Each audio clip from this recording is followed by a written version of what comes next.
Pamperchou, chaque couche est un défi. Il veut vivre à fond, sans aucun répit. Fini le confort, place à la dérision. Des couches de poubelle, c'est sa révolution. Entre gêne et dégoût, il reste serein. Recycler l'usager, c'est son grand dessein. Ne cherchez plus ailleurs, restez bien ici. Pamperchou vous étonne et change votre vie. Salut tout le monde et bienvenue dans cette nouvelle vidéo dans laquelle aujourd'hui je vous propose de plonger dans les entrailles de la vie d'une personne très spéciale. Au menu, je vous propose du Pokémon, des couches culottes, des couches culottes, du micro-ondes, ainsi que pléthore d'autres petites dérives qui vont mettre à mal votre morale. Je ne vous en dis pas plus sur ce qui va arriver. Si vous tenez jusqu'au bout, eh bien je vous dis d'avance bravo, mais le plus important, bon voyage. Oh bordel, je ne suis pas prêt.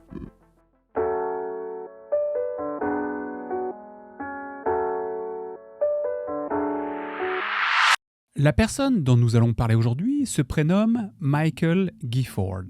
Il est né le 12 juillet 1988 à Beaverton, dans l'Oregon. On ne connaît que peu de choses sur son enfance, au sujet de laquelle il semble rester plutôt discret. Toutefois, on sait qu'il a fait des études puisqu'il a obtenu un diplôme de technicien supérieur dans le domaine de l'électronique. Quelques photos de lui sur son lieu de travail, glanées au travers d'Internet, montrent qu'il a travaillé en tant qu'ingénieur acousticien pour une compagnie qui semble fabriquer des produits tels que des enceintes. En 2015, sous une vidéo publiée sur YouTube, il explique un peu plus en quoi consiste son emploi. Je travaille au bord de la plage et le sel dans l'air ronge tout. Je suis maintenant ingénieur acousticien dans une entreprise de sonorisation où je m'occupe d'audio professionnel et de recherche en acoustique pour concevoir des enceintes et de grands systèmes.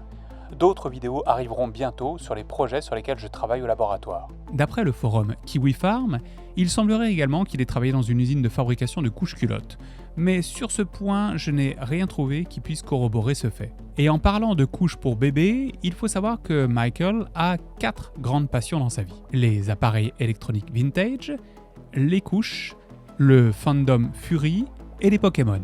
Et vous allez voir qu'il a réussi un tour de force en réussissant à la longue à mélanger ces 4 passions. C'est avant d'obtenir ses diplômes et de se lancer dans le monde du travail qu'il va, à l'âge de 18 ans, faire officiellement son coming out, en déclarant à ses parents l'ensemble de ses hobbies qu'il a désormais l'intention d'assumer pleinement. Désormais, Michael se construit un persona qu'il va surnommer Pamperchou.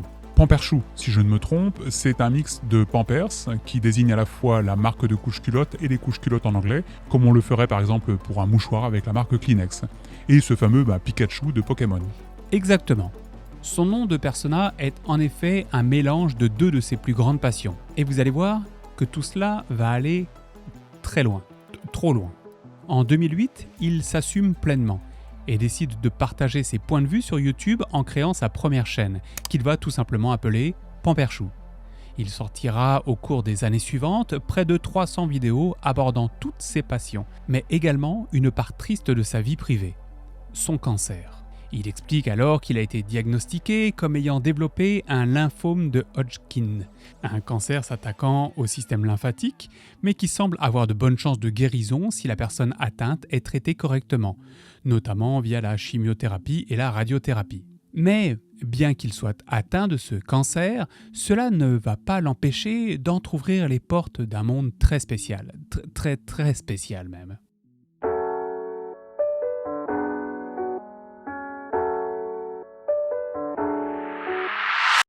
Michael, que nous allons désormais appeler Pamperchou, n'est pas arrivé dans le monde dans lequel nous allons plonger par hasard.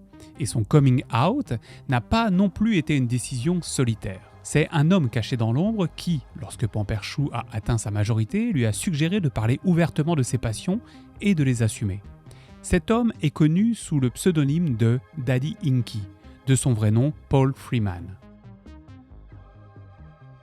Paul Freeman, dit Daddy Inky, dit Baby Inky, voire Inky tout court pour les plus intimes, est, ou plutôt était, un ami de Pamperchou. Tu dis était, est-ce qu'il est mort ? Oui, il est parti le 19 décembre 2023. On peut par ailleurs retrouver sur YouTube une vidéo commémorant son départ. Dans l'une des vidéos que Pamperchou a mis en ligne, on peut l'entendre parler brièvement de Daddy Inky. Écoutez bien ce qu'il dit, car ces paroles vont être le point d'entrée, notre point d'entrée dans un monde que l'on aurait sans doute préféré ne pas connaître. C'est Paul. Non, désolé, c'est Inky, oui. Et il est décédé, mais c'est lui, oui. C'est lui qui m'a introduit au truc ABDL quand j'avais genre 16-17 ans et que je vous ai tous rencontrés. Il a dit que ce Inky, qu'il semble avoir connu alors qu'il n'était encore qu'un ado, est celui qui l'a fait rentrer dans quel monde ? Dans le monde dit ABDL, qui est un sigle pour Adult Baby Diaper Lover, ou les adultes bébés passionnés par les couches-culottes. Perso, c'est pas mon truc. Si c'est le vôtre, très bien, ça ne fait foncièrement de mal à personne, tant que vous le gardez pour vous. Mais par contre, si vous poussez cela aussi loin que Pamperchou, alors c'est que vous avez sans doute un sérieux problème.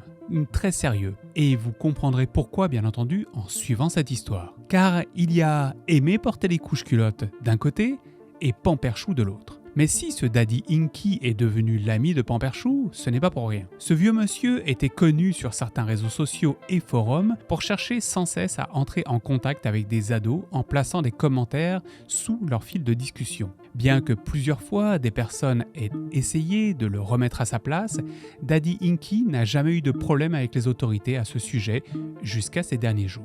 Arrêtez d'interagir avec des mineurs, vous êtes dégueulasse, dira ainsi un utilisateur sur Instagram, avant que ce Inky ne réponde « Pour commencer, je ne dis ni ne fais rien de déplacé. Après tout, tu en as été un aussi. Si la personne souhaite que je cesse tout contact avec elle, je le ferai. » Maintenant, si on fouille un peu plus loin dans la vie de Daddy Inky, on découvre un monde, le monde dans lequel il va entraîner Pamperchou. Et pour cela, il faut se tourner vers sa page Insta, toujours en ligne malgré son décès. On le voit très souvent accoutré de ses plus beaux apparats, c'est-à-dire en robe de petite fille avec une couche culotte. On découvre également son appartenance à un forum nommé FetLife, qui est un site créé en 2008 que l'on pourrait comparer à une sorte de Facebook du BDSM.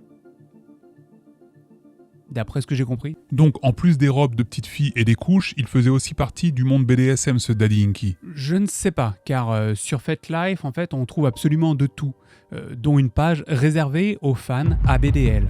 Mais la présence de Daddy Inky sur Internet ne s'arrête pas là. Dès 1998, ce dernier a essayé de rassembler et de créer une communauté autour du thème des couches-culottes en créant son propre site, abi.com, qui n'a toujours pas été fermé par ailleurs à l'heure où je vous parle. Et ce site semble être un lieu de rencontre pour les hommes. Avec couche-culotte, je présume. Avec des couches-culottes. Daddy Inky va également faire de la publicité sur son Insta pour des camps pour adultes.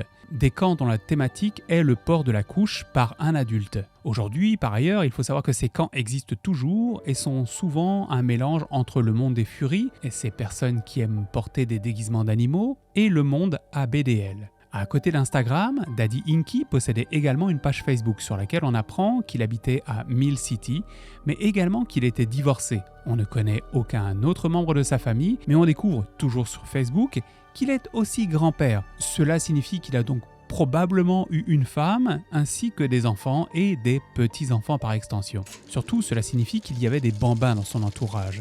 Sachant que le monsieur aimait parler à des plus jeunes, beaucoup plus jeunes que lui, c'est assez troublant. En se baladant dans le passé de sa page, on découvre qu'il travaillait pour le département du commerce américain, mais également qu'il était un ancien grand maître maçonnique. Pour parfaire sa présence sur Internet, il possède également un compte sur le site Tumblr, un site permettant de naviguer de manière anonyme sur la plateforme d'images Tumblr. Il naviguait aussi sur le réseau social Telegram, où tout peut facilement s'échanger en toute intimité. Et ce n'est pas tout. Pour compléter le tableau de Daddy Inky et mieux appréhender sa personnalité, il faut savoir que celui-ci avait pour livre de chevet Love Maps de l'écrivain John Money. John Money était un psychologue et sexologue qui a consacré une grande partie de sa vie à la recherche sur les paraphilies, mais également sur ce que l'on appelle la réattribution sexuelle. Mais Money est surtout connu pour une controverse liée au cas du petit David Reimer. Et maintenant, on s'écarte de Pamperchou. Écoutez bien cette histoire. En 1966, un jeune garçon âgé de seulement quelques mois, Bruce Reimer, subit une circoncision qui va avoir une conséquence grave, la destruction de son appareil génital. Les parents de Bruce, désemparés, se tournent alors vers le docteur Money, spécialiste de l'identité de genre, pour savoir quoi faire. La question qu'ils vont se poser est la suivante. Est-ce que, sans appareil génital masculin, leur garçon va encore penser ou savoir qu'il est un garçon? La réponse du docteur est claire. Il faut faire une réassignation de genre. Sans pénis, Bruce pensera être une fille. Le petit garçon devient alors une petite fille et s'appelle désormais Brenda. Pour aider la transition, il reçoit également un traitement hormonal. Le souci ici, c'est que Bruce, Brenda, n'a que 22 mois. Mais qu'importe, Monet et les parents Reimer sont heureux de la décision prise et du résultat. Le docteur étudie son cas et écrit à quel point Brenda se développe comme une petite fille heureuse et épanouie. Pour le docteur, ce cas est donc la preuve corroborant ses propres écrits ainsi que ses idées. Mais en réalité, dans l'ombre, Brenda se sent mal. Elle souffre, elle se sent garçon. À 14 ans, après une tentative de suicide, le père de Brenda lui révèle alors son passé, son changement de sexe, de genre que feu Bruce a subi, sans son consentement à l'âge de 22 mois. Brenda décide alors de redevenir un garçon et prendra le prénom de David. Il subira une chirurgie et plus tard va même finir par se marier. Toutefois, il va hélas mettre fin à ses jours. Et c'est ce docteur qu'admirait Daddy Machin? Entre autres, oui. C'était pour lui une sorte de héros. Désormais, maintenant que vous en savez un petit peu plus sur ce monsieur Inky, remettons un petit peu l'histoire dans l'ordre. En gardant en tête que c'est ce monsieur qui a fait entrer Pamperchou dans le monde dans lequel nous allons le retrouver. Et comme vous pouvez vous l'imaginer, ça va déraper. Par contre, je vais de suite éclaircir votre lanterne concernant une question que vous vous posez sans doute. Non, Pamperchou et Inky n'ont pas eu de relation ensemble. Ici, nous sommes plutôt face à une relation gourou-élève. C'est donc par le biais de cet homme que Pamperchou a fait ses premiers pas dans le monde ABDL. Mais c'est également en suivant ses préceptes qu'il va développer son propre univers et parfaire ses dérives.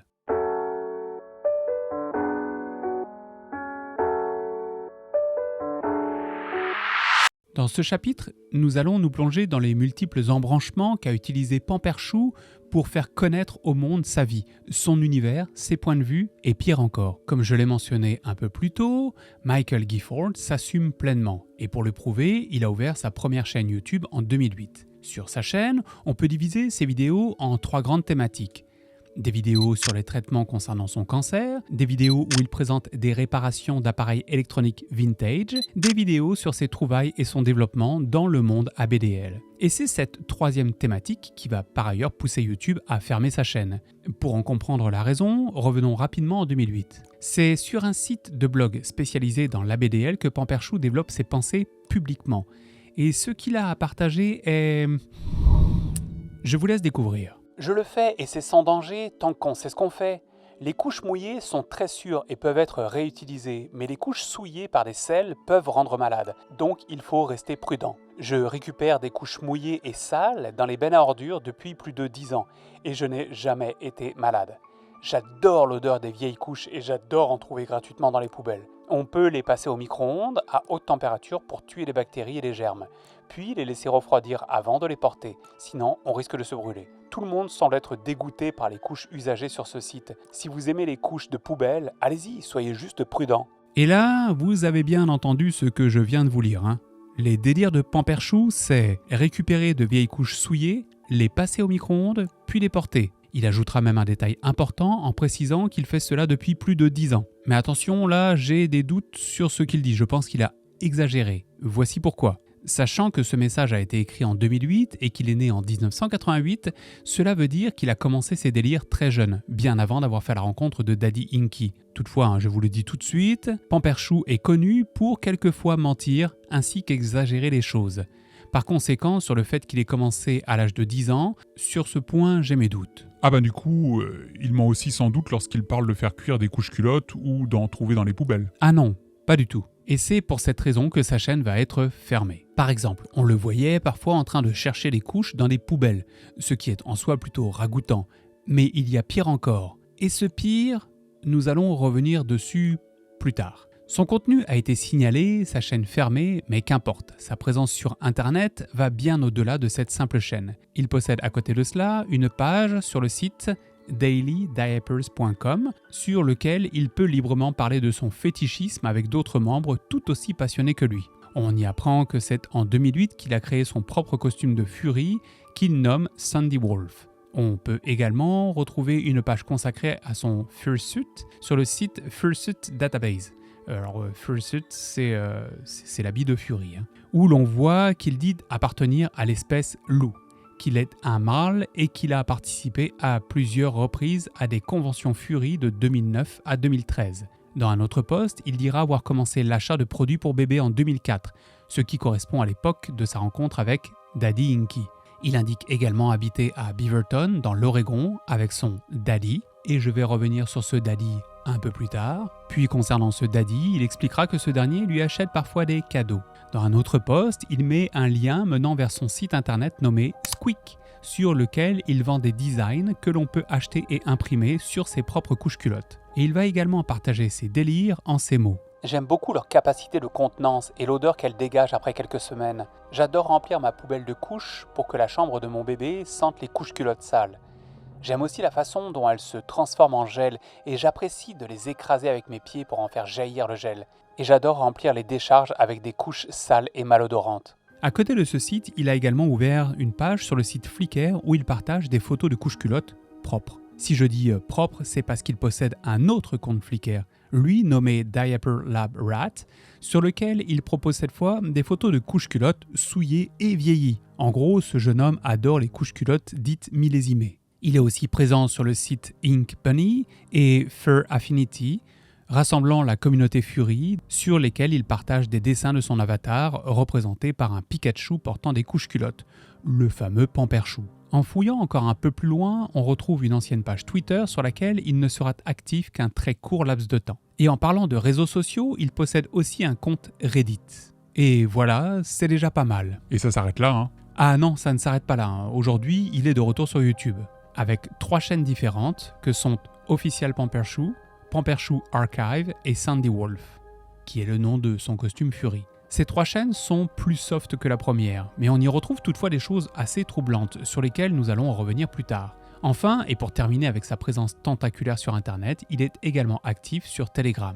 À côté de cela, une de ses fans lui a dédié une page Internet appelée l'Église de Pamperchou, sur laquelle ce dernier est désigné comme étant une sorte de messie. Maintenant que nous en savons un peu plus sur sa présence numérique, je vais répondre à une question qui, vous allez voir, va nous mener tranquillement vers un coin plus sombre de son être. La question est la suivante: comment fait-il en termes de finances? Où trouve-t-il son argent? Et si la question se pose, c'est parce que son emploi en tant que technicien dans le domaine de l'acoustique n'a pas duré une éternité. Très vite, vers ses 19 ans, il s'est retrouvé sans emploi et n'a jamais travaillé depuis. Enfin, presque, vous verrez ça plus tard. Mais en tout cas, financièrement, comment fait-il?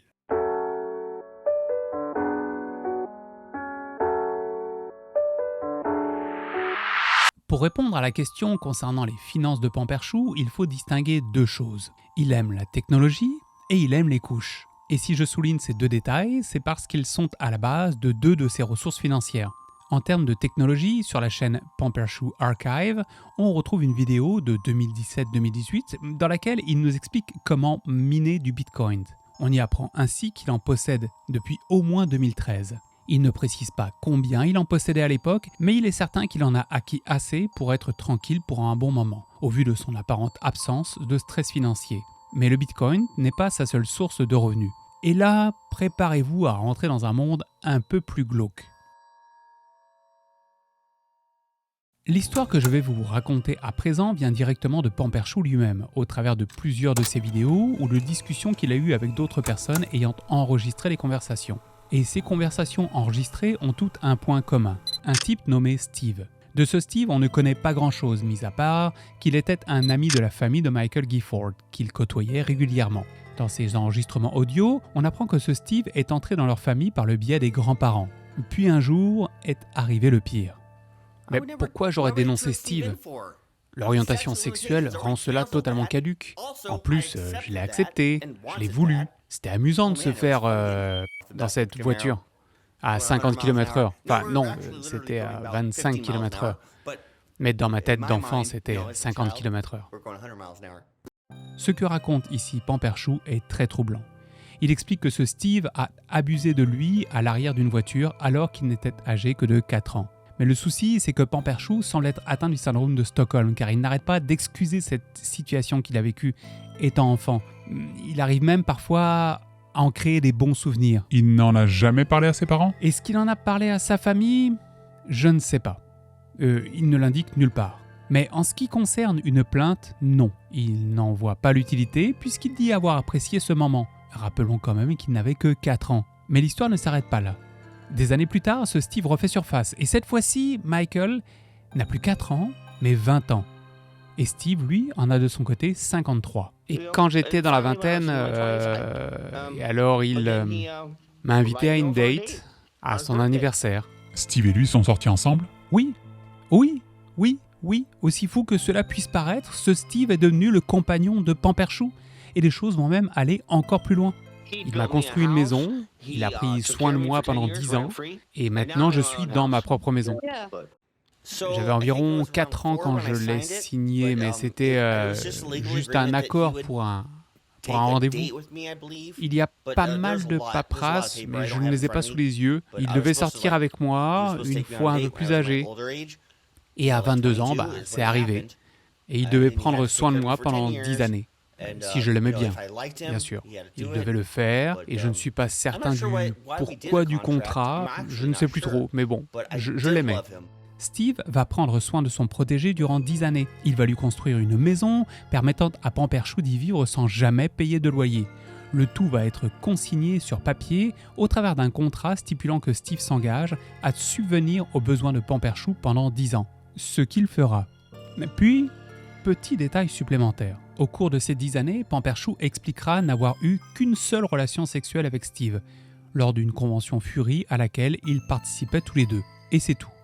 En 10 ans. Voilà donc les 2 raisons pour lesquelles Michael Gifford ne semble pas inquiété par l'argent. D'un côté, il y avait les bitcoins, et de l'autre, il y a ce Steve qui lui a assuré un certain confort durant plusieurs années de sa vie. Mais ces 2 points ne sont pas les seuls permettant d'expliquer le mode de vie de Pamperchou. Il a reçu d'autres aides sous d'autres formes. Des aides qui vont par ailleurs le mener tranquillement dans un enfer, duquel il ne sortira sans doute jamais. Et pour comprendre tout cela, je vous invite à découvrir son entourage.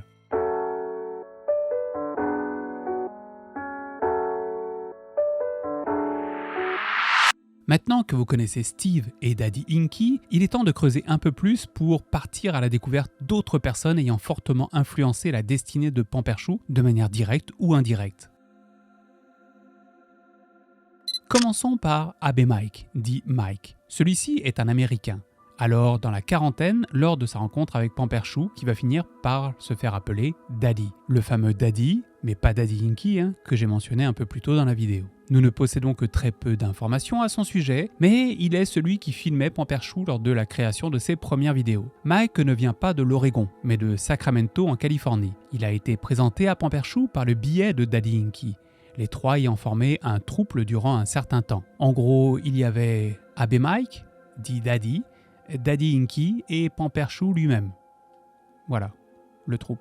Et Abbé Mike, c'est loin d'être un ange. Sur l'un de ses profils que l'on peut retrouver sur le site FetLife, dans l'onglet « À propos », Mike écrit la chose suivante. « J'adore chouchouter de jeunes étudiants qui ont besoin d'être maternés. » Dans les tags que Mike a choisis pour découvrir son profil, on peut également clairement voir qu'il est attiré par les adolescents, qu'il aime traiter comme des bébés, si cela est, selon lui, consenti. Je vous jure qu'en faisant ces vidéos, parfois je perds réellement foi en l'humanité à force de traiter ces sujets.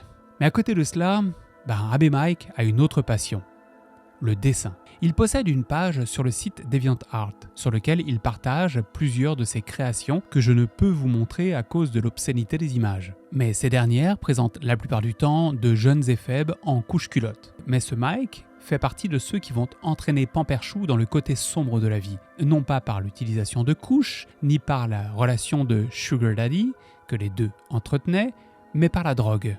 Ouch! Donc en plus de tout ça, tu veux dire que de la drogue vient s'immiscer dans cette histoire? Oui, et pas n'importe laquelle, la meth ou méthamphétamine, qui est une drogue extrêmement addictive. Abbé Mike, ce monsieur qui semble tant vouloir prendre soin d'un adolescent portant des couches, a trouvé sa cible en Pamperchou. Et c'est au cours de cette relation que ce dernier est tombé bien malgré lui dans l'enfer de la meth. Mais Abbé Mike ne sera pas son seul fardeau. Il y a également un certain Marley.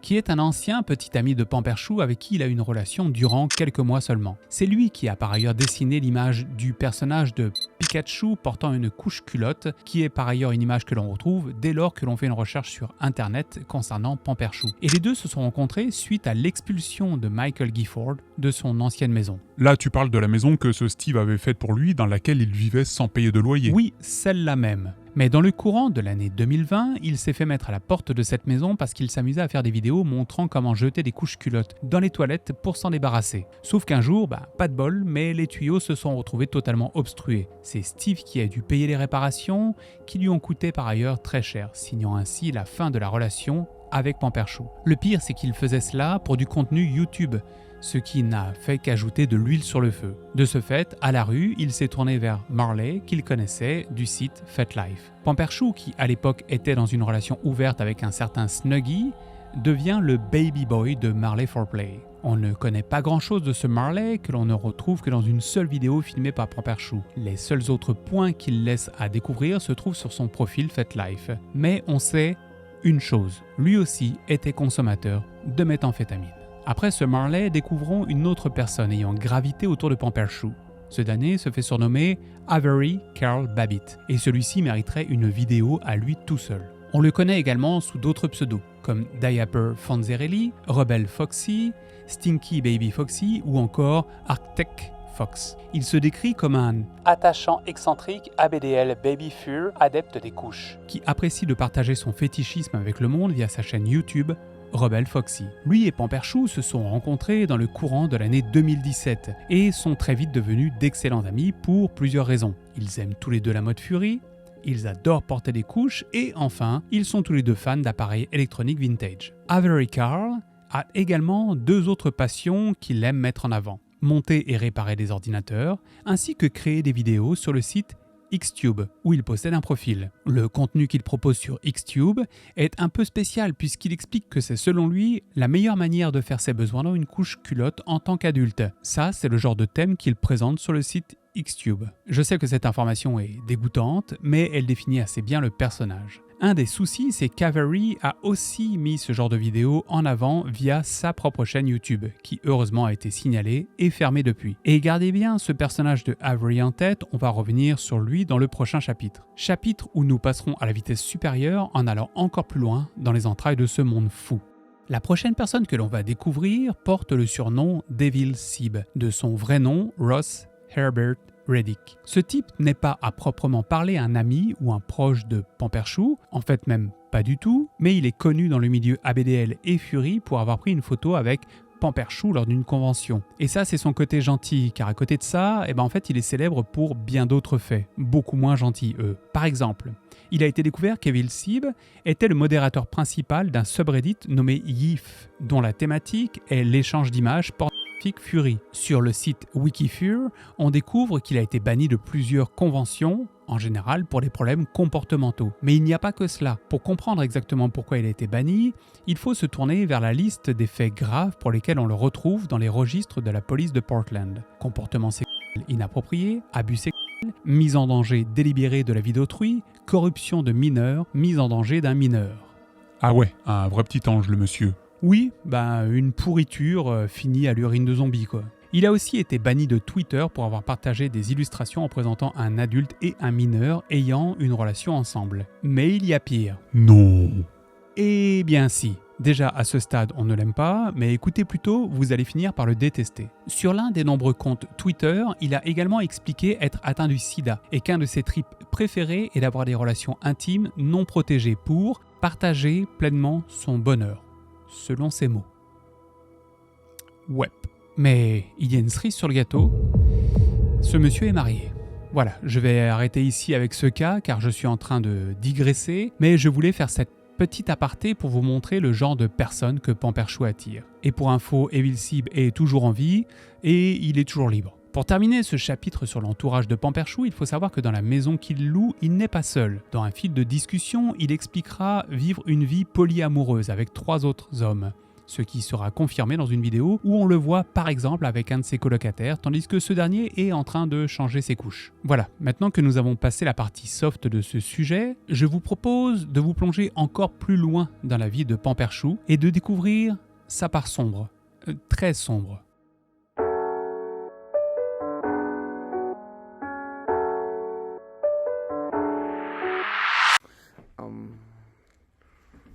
Si vous avez un enfant ou si vous êtes un enfant, s'il vous plaît, frappez poliment à ma porte et entrez.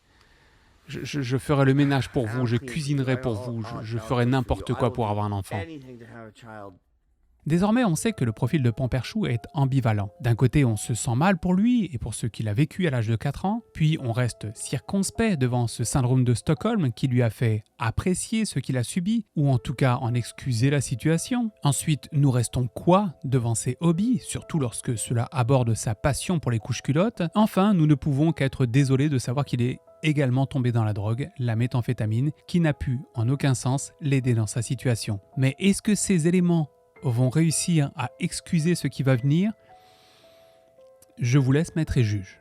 Pour comprendre le monde dans lequel Pamperchou a décidé de se plonger, il faut que l'on fasse la connaissance d'une autre personne, lui aussi fétichiste des couches-culottes, Daniel Wayne Crosby, surnommé Dicker. Si je vous parle de lui, c'est parce que celui-ci avait, vers la fin des années 90 et le début des années 2000, mis sur pied un site internet nommé Dicker's Diapers Page, ou la page de Dickers concernant les couches-culottes. Sur ce site, aujourd'hui disparu, mais dont il existe un site miroir qui lui a été remis en ligne par un inconnu, Dicker proposait un lieu d'échange et de partage entre personnes aimant les couches, mais également leur contenu. Ah ok, on part dans le scato là. Ah bah le scato, il y en a quand même déjà depuis le départ, mais là, va y en avoir un peu plus. Car sur ce fameux site, on ne retrouvait pas seulement une pléthore d'utilisateurs mélangeant adultes et adolescents, mais également les œuvres d'art de Dicker, permettant de définir qui il est et ce qu'il désire. Dans ces dernières, on retrouve systématiquement les mêmes éléments, que sont des femmes, mais surtout des petites filles en string, des hommes,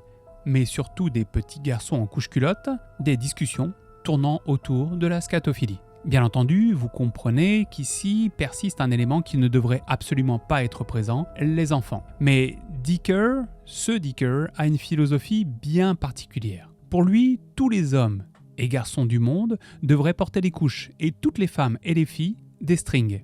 Cette philosophie de vie, il ira même jusqu'à vouloir en faire une religion, appelée le dickerianisme, qui heureusement ne prendra jamais. Ça, c'est son délire. Et c'est un délire qui va mener au-delà de son simple imaginaire tordu. Un homme connu comme étant un petit garçon en couche a été arrêté à White City après s'être encore une fois montré en couche-culotte devant des enfants. L'article que je viens de vous lire indique ensuite que ce n'est pas la première fois que cela arrive, mais que les personnes ayant porté plainte sont frustrées. En effet, comme ce Dicker ne montre jamais ses parties génitales, il ne se montre qu'en couche-culotte, eh bien en fait, cela lui évite des charges trop punitives. Un peu plus loin, on nous explique que c'est déjà sa 5e arrestation et qu'il est inscrit sur la liste des délinquants sexuels après avoir plaidé coupable pour des chefs d'accusation similaires en 1999 et 2000. Et si je vous parle de ce type, qui n'a pas connu Pamperchou de manière directe, c'est parce que ce Pamperchou nous explique qu'à l'âge de ses 15 ans, c'est sur ce site qu'il passait le plus clair de son temps, afin de trouver d'autres personnes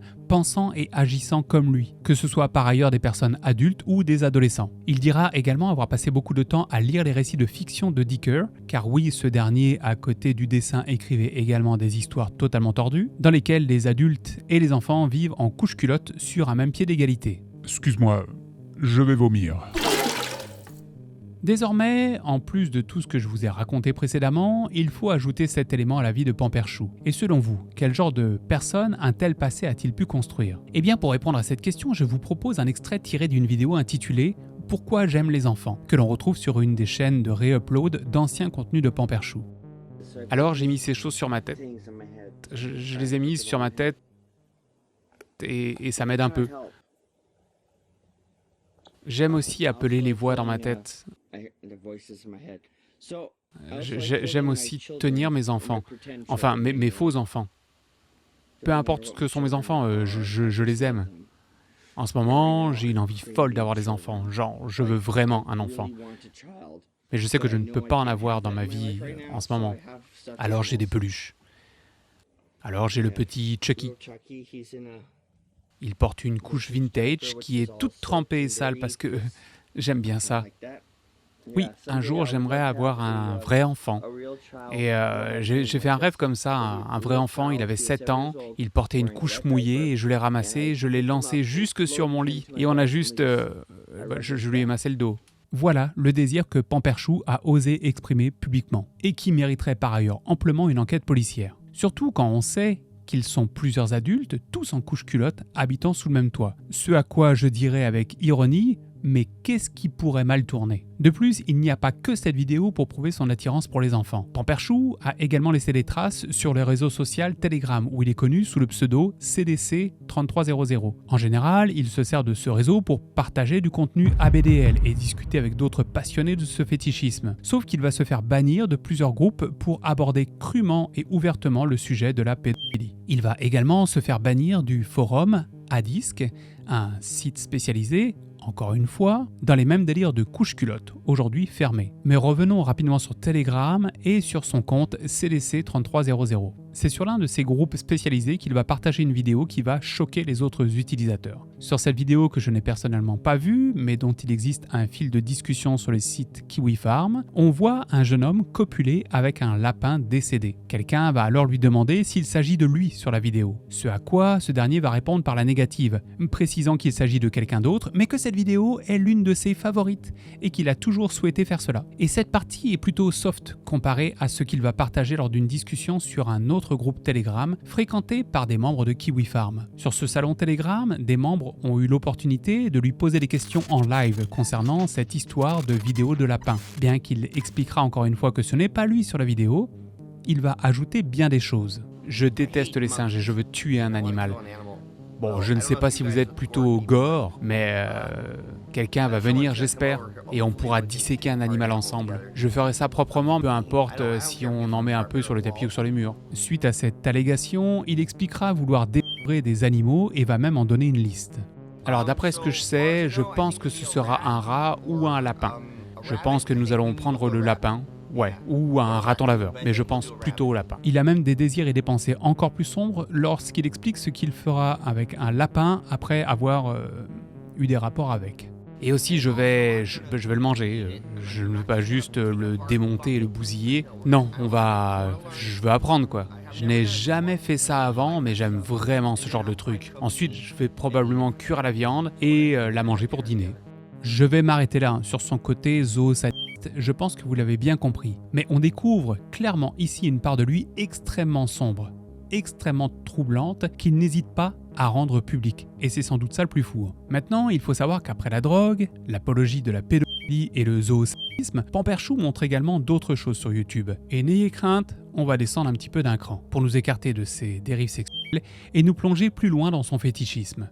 Comme expliqué depuis le début, Pamperchou est un passionné de couche-culottes. Il les porte tout le temps et partout et bien entendu, s'il les porte, c'est pour faire ses besoins dedans. Mais je vous ai aussi dit qu'il avait avoué fouiller dans les poubelles à la recherche de couches usagées, puis qu'il s'amusait à les passer au micro-ondes avant de les porter.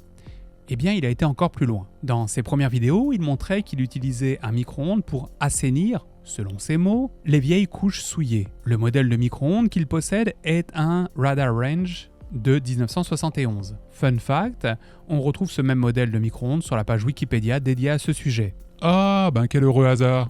Non, en fait, c'est pas vraiment un heureux hasard, c'est lui-même qui a proposé cette photo à Wikipédia sur le thème du micro-ondes et Wikipédia, du coup, a accepté et a utilisé son image. Le plus gros souci, avec son habitude de faire chauffer des couches pour ensuite les porter, des couches souillées, rappelons-le quand même, c'est qu'il ne se contente pas que de cela. Il prépare également sa nourriture quotidienne dans ce même micro-ondes. Ah, dégueulasse. Sérieux, je suis au bord d'arrêter cette vidéo. Je comprends, mais attendez la fin pour voir ce qu'il se passe avec lui en 2026, vous allez voir, vous ne serez pas étonné. Pour l'heure, il faut savoir que désormais, il n'utilise plus de micro-ondes, mais carrément un déshydrateur, et ce pour une raison qui me dépasse. L'odeur. Dans l'une de ses vidéos, il explique à quel point l'odeur d'ammoniac que dégagent les couches souillées qu'il fait chauffer là-dedans le fait venir. Il raconte également à quel point l'odeur envahit toute la maison. Et là, je tiens à vous rappeler qu'il n'est pas tout seul dans cette maison, ils sont au moins 4, lui et ses 3 colocataires. tous dans le même trip. Mais il ne fait pas que porter des couches chaudes et souillées. Il s'est également amusé à montrer dans plusieurs vidéos comment bien écraser une couche souillée sur le sol. Il s'en amuse et raconte à quel point c'est fun et marrant, même si la couche perd de son contenu sur la moquette de la maison. Enfin, son troisième et dernier jeu avec les couches, et là, accrochez-vous bien, c'est de les manger. Voilà en gros les parties les plus sombres et ragoûtantes que Pamperchou met encore à l'heure actuelle sur YouTube. Oui, c'est du contenu qui existe et qui est libre pour tout le monde. Waouh! Et j'aimerais presque vous dire que tout cela, c'est sa part cachée, mais voilà, c'est pas du tout caché puisque c'est présent sur Internet. Mais personnellement, après avoir découvert tout cela, je me suis posé une question. A-t-il déjà eu des soucis légaux? Et à cela, j'ai eu des réponses.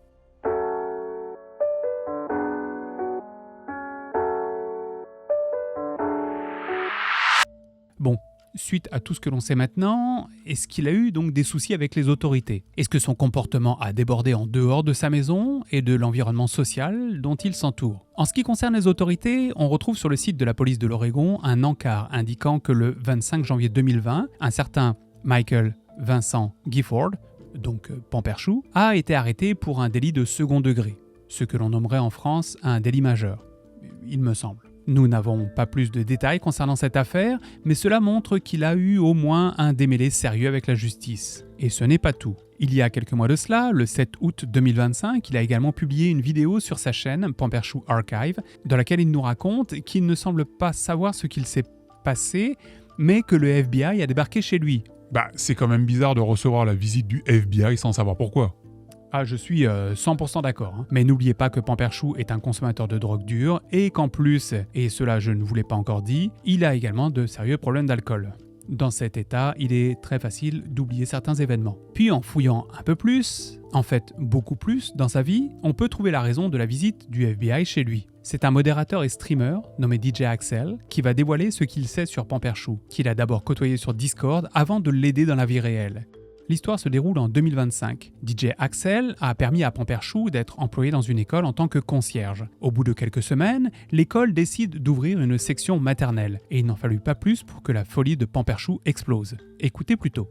Il a commencé à travailler dans une école avec des enfants. Il était concierge. Il est arrivé après que tout le monde soit parti.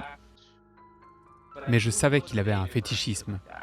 Et puis, tout d'un coup, cette école a ajouté une crèche pour les petits bébés. Et Dieu merci, je veux dire, bordel, heureusement qu'il m'a tout dit un soir où il était saoul. Mais il commençait à collecter de la merde aux toilettes. Il a raconté à bien du monde dans un groupe en ligne qu'il ramassait les couches parce qu'il avait installé une crèche dans cette école. Des couches avec du caca dedans. Et pour ne pas se faire prendre, il utilisait... Enfin, il m'a expliqué qu'il utilisait un bâton de sucette et il grattait la merde de la couche. Puis il mettait tout dans une seule couche. Et ce putain de gars... J'étais tellement en colère parce que je le considérais comme un ami. Depuis des années, je me suis dit... va te faire foutre alors. Mais plus que ça, il m'envoyait activement des photos de couches avec de la merde dedans. Qu'il décrivait comme étant de la merde d'enfant. Suite à cet extrait, il est très facile de comprendre pourquoi le FBI s'est présenté chez lui par la suite, même si lui-même nie en connaître la cause. Il faut savoir qu'aujourd'hui, son style de vie extrême à ce Pamperchou l'empêche d'accéder au monde du travail. En 2012, sur son ancien compte Twitter, il avait déjà abordé le fait qu'il s'était fait mettre à la porte d'un emploi parce qu'il s'était présenté avec son costume de Fury. Puis dans un autre tweet, il explique avoir été refusé pour un poste à cause de son odeur. Ce à quoi j'ai envie de dire que je ne suis pas étonné. Je pense que personne ne l'est. Comment peut-on sentir bon en vivant dans un environnement comme le sien ? Je crois que ce n'est pas possible. Mais avant de vous quitter, je vais vous donner un autre fun fact. Pamperchou a eu sa minute de gloire dans une émission intitulée Attack on the Show sur une chaîne dédiée aux jeux vidéo et à la culture geek nommée G4 TV, qui est aujourd'hui par ailleurs passée de la télé à YouTube. C'est lors d'une émission consacrée au monde des furies que plusieurs extraits tirés d'une vidéo de la chaîne de Pamperchou a été utilisés. Par contre, ce que les producteurs ne semblaient pas savoir à l'époque, c'est que dans cet extrait, on entend l'un des daddy dire à Pamperchou qu'il est mignon. Certes, mais dans la vidéo originale, la scène est beaucoup moins glamour. En réalité, on y entend son daddy de l'époque lui demander de venir pour lui donner le biberon, tout en lui demandant de se tourner pour admirer l'ensemble de son costume et en indiquant, à plusieurs reprises, que son arrière-train est splendide. Regardez-moi cette belle queue de lapin. Et cette couche-culotte épaisse. Maintenant, marche jusque dans l'autre pièce que je puisse admirer ton arrière-train en couche-culotte. Et reviens ici.